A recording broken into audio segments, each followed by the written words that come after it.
دوستو drama serial جاں نثار کی نیکسٹ آنے والی ایپیسوڈ بہت ہی انٹرسٹنگ ہونے والی ہے۔ جیسا کہ دعا کے ابو دعا کی حرکتوں کی وجہ سے بہت زیادہ پریشان ہیں۔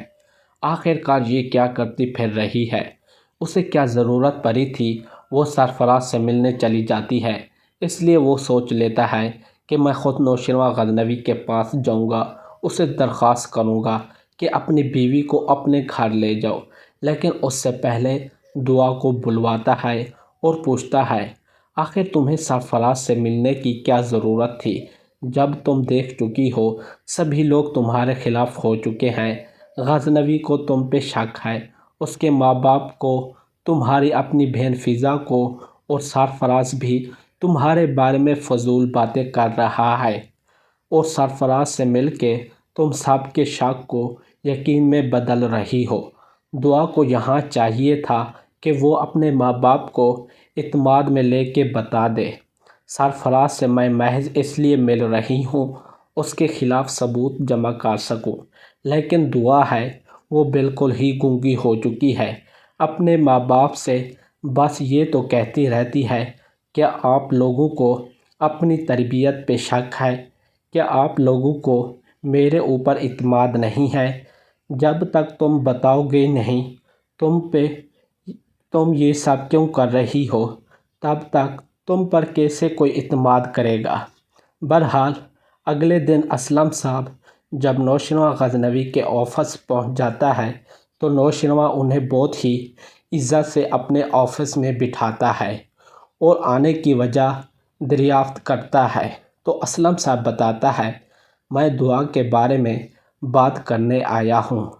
تو نوشروان غزنوی کہتا ہے آپ میرے بڑے ہیں، میں آپ کی بہت عزت کرتا ہوں، لیکن دعا کے بارے میں کوئی بات نہیں سننا چاہتا۔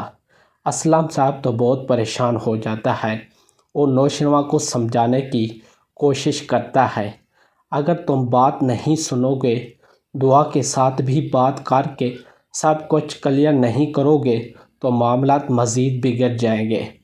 میں تو تم دونوں کا بڑا ہونے کے ناطے یہی درخواست کروں گا تم دونوں بیٹھو اور مسئلے کا کوئی حل نکالو۔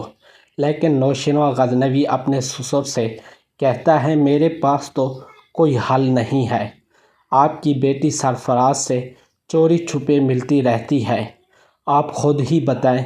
ایک طرف تو وہ کہتی ہے سرفراز مجھے جان بوجھ کے جال میں پھنسا رہا ہے، دوسری طرف وہ ہر دفعہ اسے ملنے بھی پہنچ جاتی ہے۔ تو دعا کے ابو نوشروان غزنوی کو بتاتے ہیں کہ میں نے بھی دعا پر اس بات پر بہت غصہ کیا، لیکن وہ تو یہ کہتی ہے کہ آپ لوگوں کو میرے اوپر اعتماد ہونا چاہیے، آپ کی بیٹی کبھی کچھ غلط نہیں کر سکتی۔ یہ تو اعتماد نوشروان غزنوی کے دل میں بھی ہے، اس کا دل تو چیخ چیخ کے یہی کہتا ہے دعا بہت ہی معصوم ہے، لیکن جو کچھ اس نے اپنی نظروں سے دیکھا ہے اسے کیسے جھٹلائے؟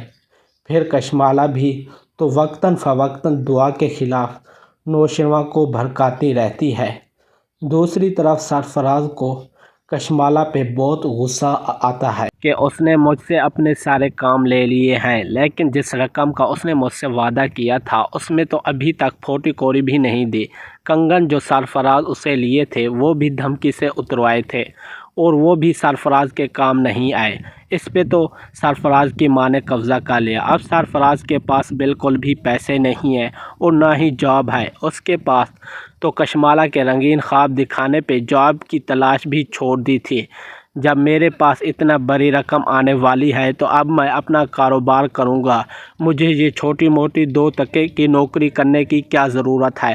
بہرحال سرفراز کشمالہ کو کال کرتا ہے اور کہتا ہے تمہارے سارے کام ہو چکے ہیں اور دعا بھی بالکل میری محبت میں گرفتار ہو چکی ہے، اسے مجھ پہ یقین آ چکا ہے، میں سچ میں اس سے محبت کرتا ہوں، اس نے مجھ سے وعدہ کر لیا ہے وہ جیسے ہی بچہ ہوگا نوشروان غزنوی سے طلاق لے لے گی۔ اب میری رقم مجھے جلد سے جلد مل جانی چاہیے کیونکہ میرے پاس بالکل بھی پیسے نہیں ہیں اور مجھ سے مزید انتظار بھی نہیں ہو سکتا۔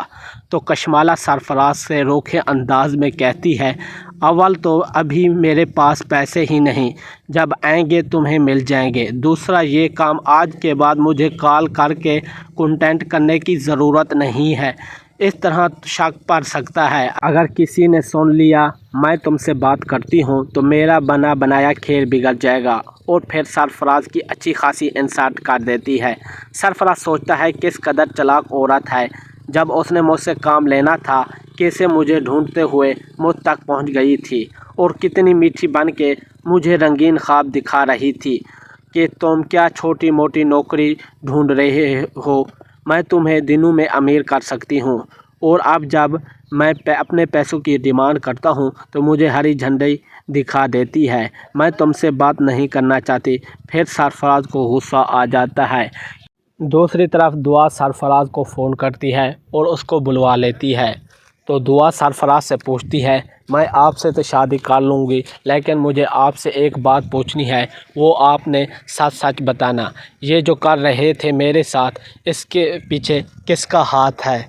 تو سرفراز وہ بتا دیتا ہے کہ اس کے پیچھے جو ہاتھ ہے وہ کشمالہ کا ہے۔